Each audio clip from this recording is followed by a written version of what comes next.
graça e a paz. Hoje nós vamos meditar no Evangelho de João, capítulo 8, verso 31 até o verso 59, que diz assim: Disse, pois, Jesus aos judeus que haviam crido nele: Se vós permanecerdes na minha palavra, sois verdadeiramente meus discípulos, e conhecereis a verdade, e a verdade vos libertará. Responderam-lhe: Somos descendência de Abraão, e jamais fomos escravos de alguém, como dizes tu.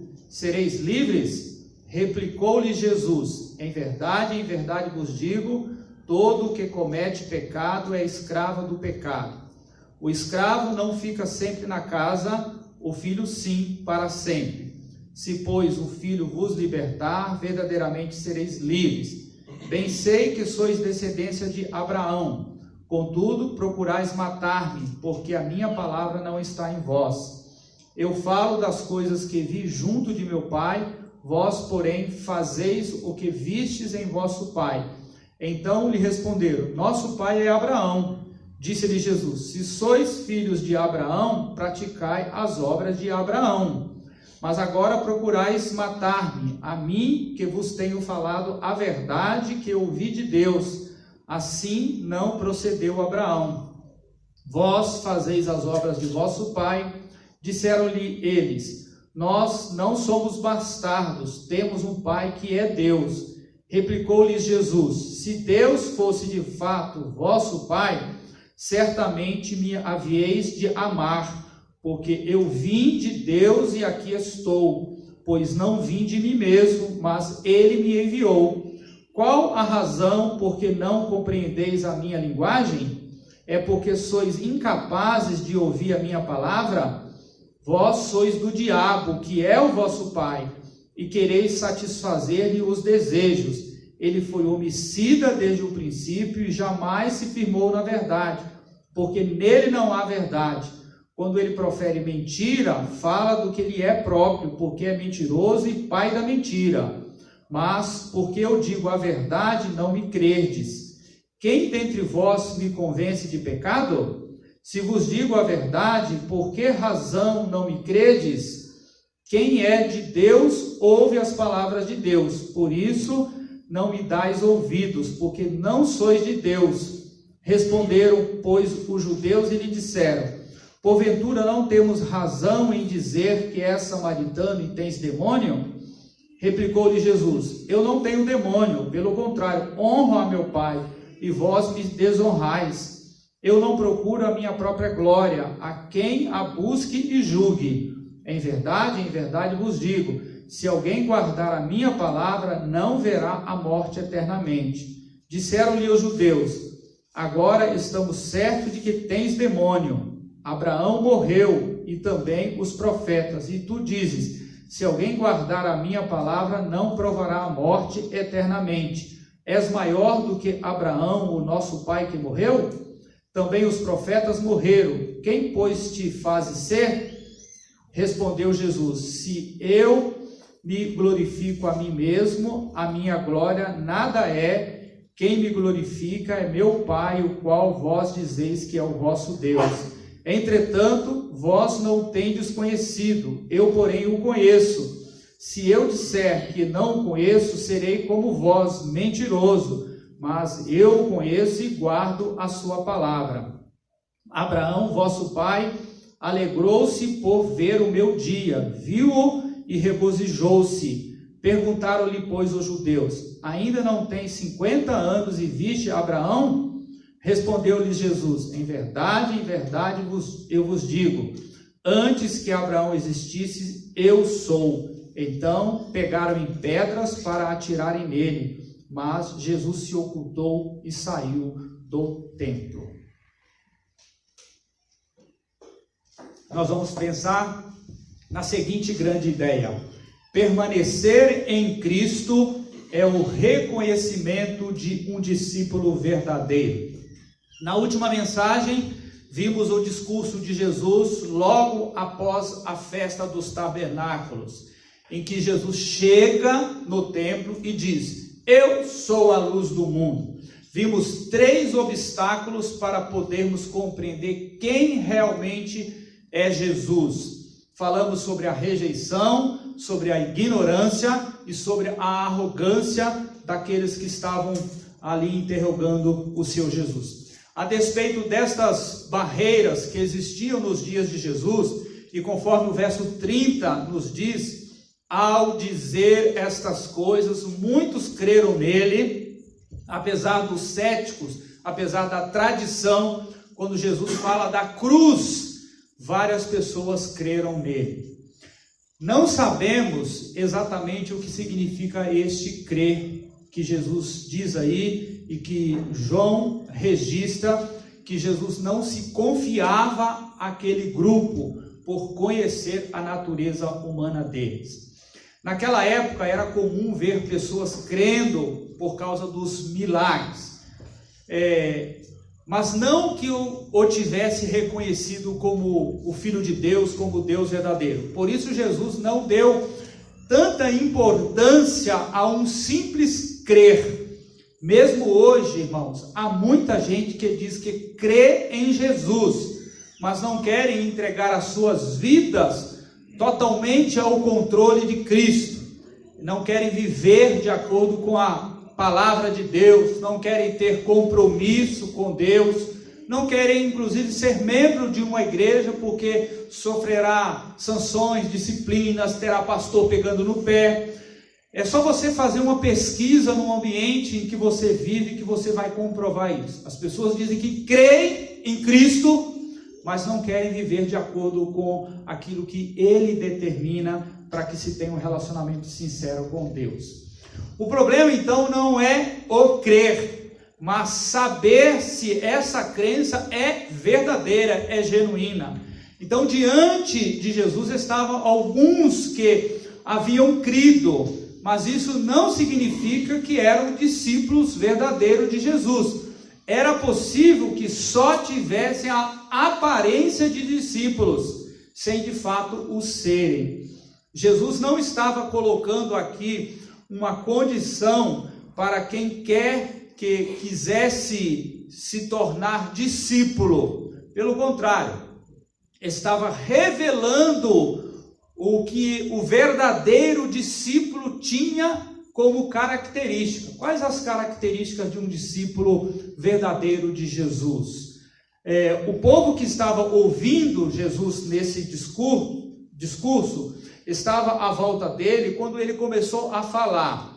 À medida que o Senhor estava falando, outros começaram a entrar no meio daquela roda, de modo que a conversa de Jesus com os que creram, que tinha o objetivo de esclarecê-los, esclarecer as suas dúvidas, tornou-se então uma discussão, porque eles se achavam filhos de Deus, mas Jesus disse que eles não eram filhos de Deus. E aí começou o debate, filho ou não, filho ou não, e aí acusações, filho do demônio, tem demônio e coisas mil.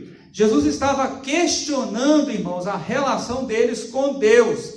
Antes eles pediram a credencial de Jesus, se ele era realmente alguém que tinha autoridade para falar como ele falava. Agora Jesus estava mostrando as credenciais de quem realmente é um verdadeiro filho de Deus. É interessante que nesse texto aqui do 31 até o 59, nós vemos 9 vezes a condicional se. Eu vou citar os versos 31, 36, 39, 42, 46, 51, 52, 54 e 55. 9 vezes a condicional se. Jesus estava esclarecendo: vocês só serão meus filhos ou filhos de Deus se... E aí ele coloca as 9 condições para concluir se de fato eles eram verdadeiros discípulos de Jesus. Isso é um filtro que nós devemos fazer em relação à nossa vida, às nossas atitudes, o nosso comportamento, conhecimento que a gente tem da palavra e o que colocamos ou não colocamos em prática. Então, nesse sentido, queremos meditar sobre 3 atitudes que comprovam que somos discípulos de Cristo. Na verdade, essas atitudes podem comprovar ou não sobre a nossa crença em Cristo, se somos ou não discípulos de Jesus. Primeira, permanecer na minha palavra. É só permanecer ou só permanece quem conhece a verdade, que é Cristo. O verso 31. Disse Jesus aos judeus que haviam crido nele: se vocês permanecerem firmes na minha palavra, verdadeiramente serão meus discípulos. É simples, irmãos, o que o texto está nos ensinando. Jesus estava dizendo que a marca do verdadeiro discípulo é da permanência na palavra. O que significa isso? O verso 40. Mas vocês estão procurando matar-me, sendo que eu lhes falei a verdade que eu ouvi de Deus. Abraão não agiu assim. Jesus, ele dava checkmate neles, confrontava, colocava eles na parede. Então, permanecer na palavra é a capacidade de ouvir o que Deus fala. Jesus disse: Abraão ouviu as palavras de Deus e se alegrou com elas. Mas aqueles judeus eram incapazes de sequer ouvir. Olha o 43. Porque a minha linguagem não é clara para vocês? Porque vocês são incapazes de ouvir o que eu digo, e há pessoas vivendo nessa condição. Havia um problema com aquela comunidade. Eles não paravam, não gostavam e não se dedicavam para ouvir o que Deus dizia. Em contraste, a marca do discípulo verdadeiro é que ele ouve o que Deus fala. Olha o 47. Aquele que pertence a Deus ouve o que Deus diz. Vocês não ouvem porque não pertencem a Deus. Então aquele que não ouve, aquele que não pratica, ele não pertence a Deus. Então, para permanecer na palavra, é necessário parar para ouvir a palavra e não fugir dela, não se esquivar dela. O verdadeiro discípulo para ouvir a palavra de Deus, pois nela ele tem interesse e prazer, irmão. Ele tem prazer de ouvir a palavra. Então, mesmo que pareça duro, é a pura verdade isso que Jesus está dizendo, irmãos. Não podemos achar que somos discípulos e seguidores de Jesus, se nem pelo menos damos importância ao que ele fala. Cristão que não lê a Bíblia passa uma mensagem de pouco caso com o seu Senhor, de pouco caso, de desinteresse. Veja a consequência de ouvirmos a palavra de Deus no verso 38. Eu lhes estou dizendo o que vi na presença do Pai, e vocês fazem o que ouviram do Pai de vocês. Jesus viu e ouviu o Pai, Pai Celestial, por isso falava do Pai. Então, a consequência disso é que aqueles que ouviam Jesus estavam ouvindo diretamente o Pai. Assim, estavam formando uma visão de quem ele era, de que ele era Deus. E para alguém permanecer na palavra, ela precisa ouvir esta palavra, para visualizar o caráter e o propósito de Deus na sua vida. Além disso, é necessário, além de ouvir, é necessário praticar a palavra de Deus. Este é o maior desafio do crente dos dias atuais, daquela época, de hoje, e sempre será. Pois é possível ouvirmos a palavra sem que ela produza nenhum efeito em nós. Jesus explicou isso no 45 e no 46. No entanto, vocês não creem em mim, porque lhes digo a verdade. Algum de vocês pode me acusar de algum pecado? Se estou falando a verdade, por que vocês não creem em mim? Os judeus não só não ouviam, como também não criam, nem levavam a sério o que Jesus falava. Crer, irmãos, é mais do que simplesmente concordar com alguma ideia, como é o que a gente ouve nos dias de hoje. Eu creio em Cristo, sim. Crer significa se apropriar de uma ideia. Já mudou o conceito. Crer significa se apropriar de uma ideia. Apropriar da ideia de quem? Da ideia de Cristo, do plano salvífico, o plano de redenção, o plano transformador dele, de estabelecer na própria vida, se apropriar aquilo que ele definiu como padrão real de vida. Havia na comunidade judaica 3 palavras que eram empregadas para descrever o crer. A primeira carregava a ideia de alguém que se apoia sobre, como alguém que pega uma bengala e se apoia sobre ela. A segunda palavra descrevia uma pessoa que se colocava sob, como se estivesse com um escudo se protegendo de flechas. E a terceira palavra significa rolar sobre, significa largar todo o seu peso sobre o que era o seu alvo de confiança. Então essas palavras dão uma ideia de dependência total. Então o crer significa depender totalmente em quem você está crendo. Estar sob uma proteção e rolar.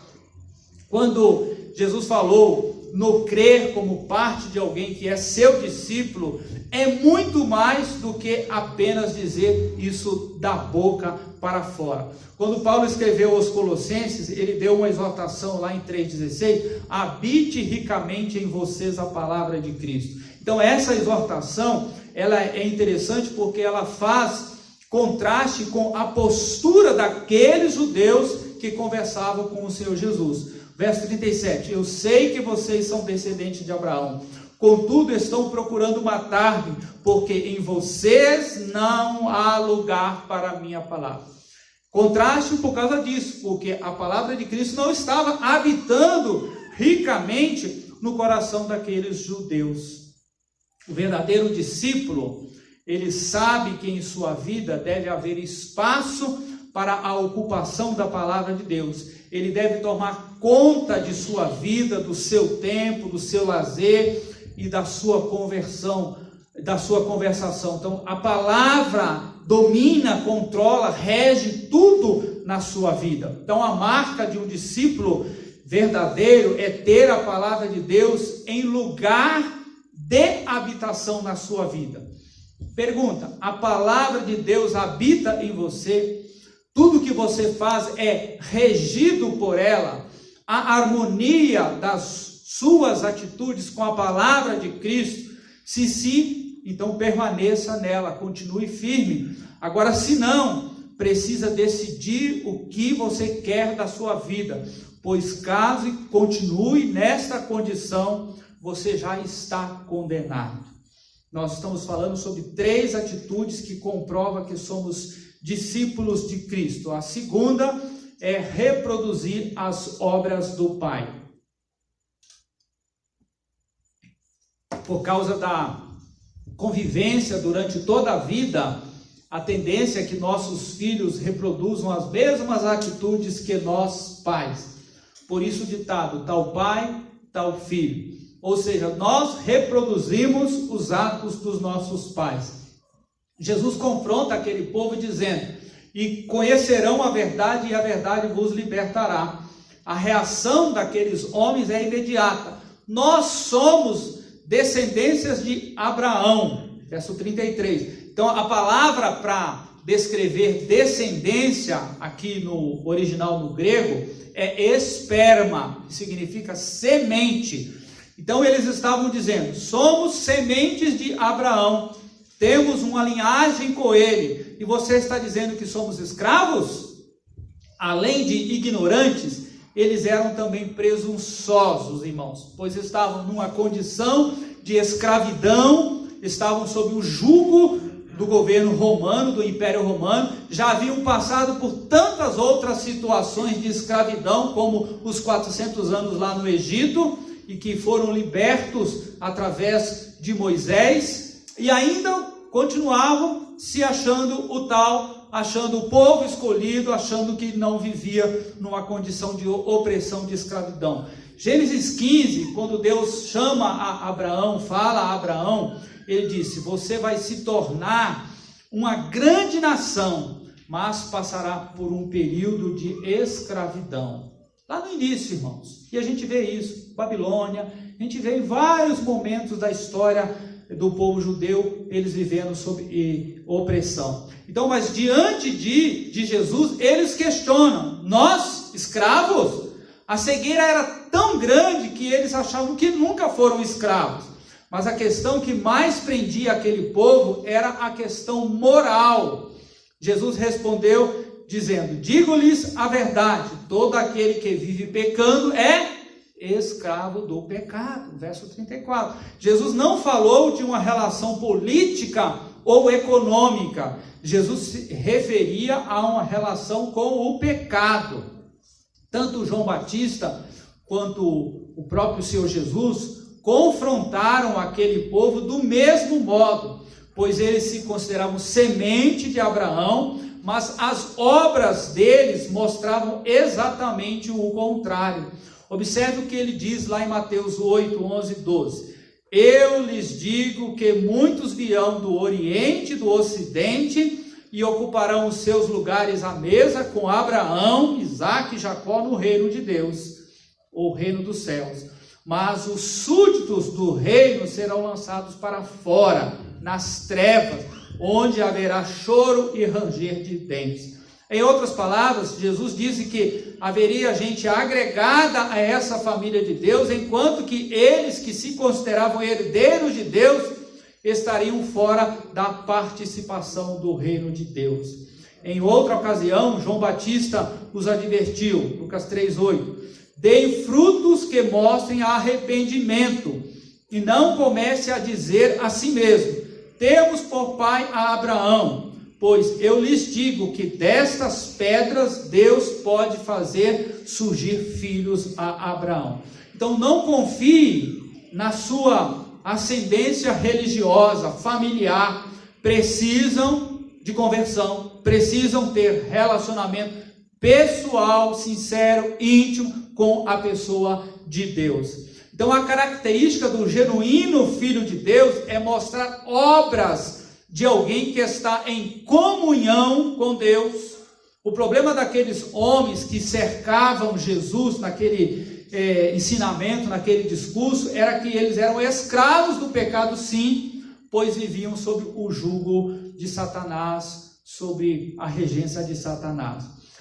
Veja como Jesus lidou com eles no 44. Vocês pertencem ao pai de vocês, o diabo, e querem realizar o desejo dele. Ele foi homicida desde o princípio e não se apegou à verdade, pois não há verdade nele. Quando mente, fala a sua própria língua, pois é mentiroso e pai da mentira. Eles tinham duas coisas em comum com as obras do diabo. O texto fala, homicida e mentira, e mentirosos. No passado, o diabo foi homicida por ter acabado com a imortalidade de Adão e Eva, e mentiroso porque instigou o assassinato de Abel por Caim. Jesus estava mostrando, o diabo foi um homicida e vocês também são. Vocês estão querendo matar-me. Quando Jesus os confrontava, eles negavam as suas intenções e fugiam dizendo que ele estava endemoniado. Não assumiam a verdade de que queriam matar ao Senhor Jesus. Essa era uma intenção do próprio diabo, já registrado lá em Gênesis 3. Ele sutilmente foi à mulher e desvirtuou o que Deus falou. Aquela comunidade que estava à volta de Jesus era escrava do pecado porque estavam vivendo no engano. Não são poucas as vezes que nós mesmos nos encontramos numa realidade de vida e de prática de pecado que por nós mesmos não conseguimos sair.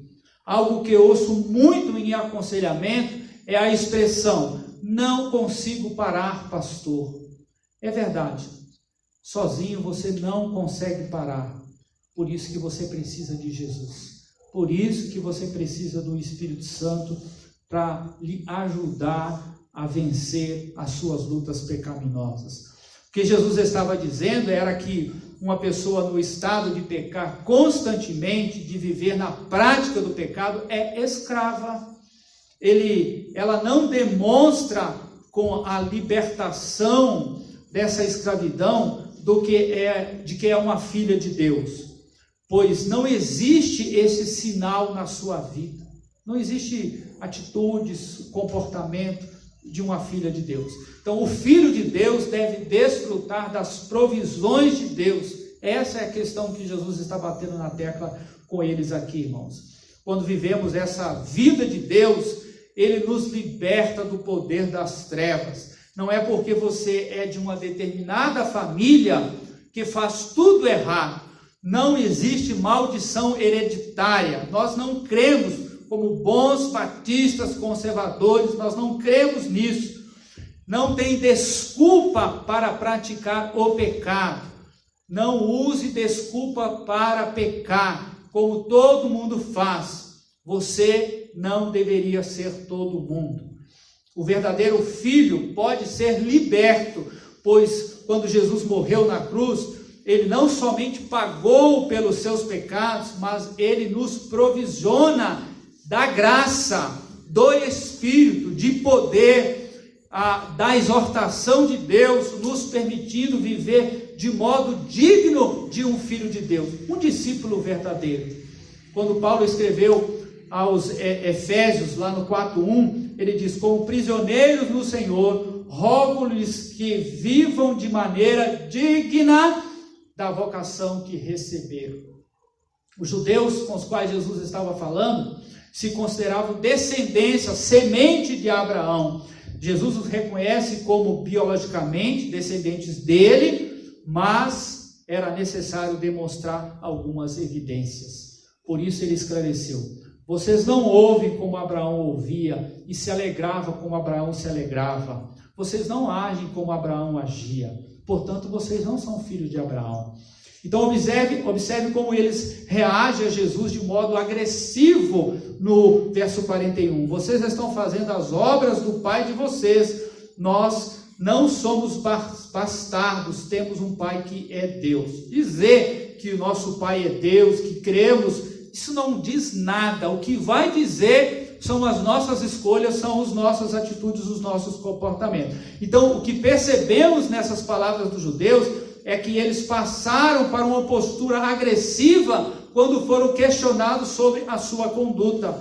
Eles se achavam muito bons por não serem samaritanos ou filhos de uma mulher qualquer, mas Jesus insistiu com eles: vocês até podem ser descendentes de Abraão, mas não têm os sinais disso. Exortando o nosso umbigo, ou seja, a nossa igreja, cada um de nós. Vocês até podem ganhar a Bíblia no sorteio no dia da Bíblia, segundo domingo de dezembro, que teremos a programação, por ter lido a Bíblia o ano inteiro. Mas os seus atos podem não demonstrar que você seja verdadeiramente um filho de Deus. Então, ler a Bíblia tão somente não quer dizer nada. O que quer dizer é que quando nós a lemos e colocamos em prática, ouvimos e colocamos em prática aquilo que Deus nos determina nela. Jesus finalizou essa conversa com aqueles homens afirmando: vosso pai é o diabo. Pedro afirmou lá na primeira carta, no 1:15-16, mas assim como é santo aquele que os chamou, sejam santos vocês também em tudo o que fizerem. Tudo é tudo, irmãos. Pois está escrito: sejam santos porque eu sou santo. Então a salvação é uma convocação na qual Deus exige de nós uma conduta compatível com a do nosso Pai, que é Deus. Se a conduta não é compatível, o seu pai não é Deus, mas o seu pai é o diabo. O verdadeiro filho ouve a palavra e reproduz em sua vida o caráter de seu pai. Você tem ouvido as palavras de Cristo, acolhido no seu coração, reproduzindo-a à maneira do seu pai, que é Deus? Nós estamos falando sobre 3 atitudes que comprovam que somos discípulos de Cristo. A terceira atitude: vive para agradar ao Pai. No verso 49, disse Jesus: não estou endemoniado, pelo contrário, honro a meu Pai e vocês me desonram. É o primeiro mandamento com promessa, lá em Êxodo 20:12. Honra a teu pai e a tua mãe, para que se prolongue os teus dias na terra que o Senhor te dá. Talvez seria muito importante que nossos adolescentes, nossos jovens, em grande maioria, pudessem estar aqui para ouvir essa parte. Então a palavra traduzida por honrar significa dar deferência. Significa dar deferência. que é ter uma atitude de respeito e consideração para os pais. Não é somente dar presente, por mais que receber presente seja algo bom, mas é o que menos importa no relacionamento entre pai e filho, são os presentes. É muito mais do que isso. Jesus estava dizendo que no seu relacionamento com o seu pai, ele o honrava. Isso é o essencial. Ele o honrava. Como é que ele fazia isso, irmãos? Ele ouvia e fazia o que o seu pai queria. Isso é o importante. Isso é o que um pai deveria desejar do seu filho. Do mesmo modo, aqueles judeus agiam para com o pai deles. Verso 44. Vocês pertencem ao pai de vocês, o diabo, e querem realizar o desejo dele. Eles estavam honrando ao diabo, ouvindo as suas palavras, suas sugestões e desejos, e estavam reproduzindo em suas vidas o que ele tem no coração, o que o diabo tem no coração. Então, um filho de Deus deve ter em seu coração o desejo de satisfazer aos desejos do seu pai.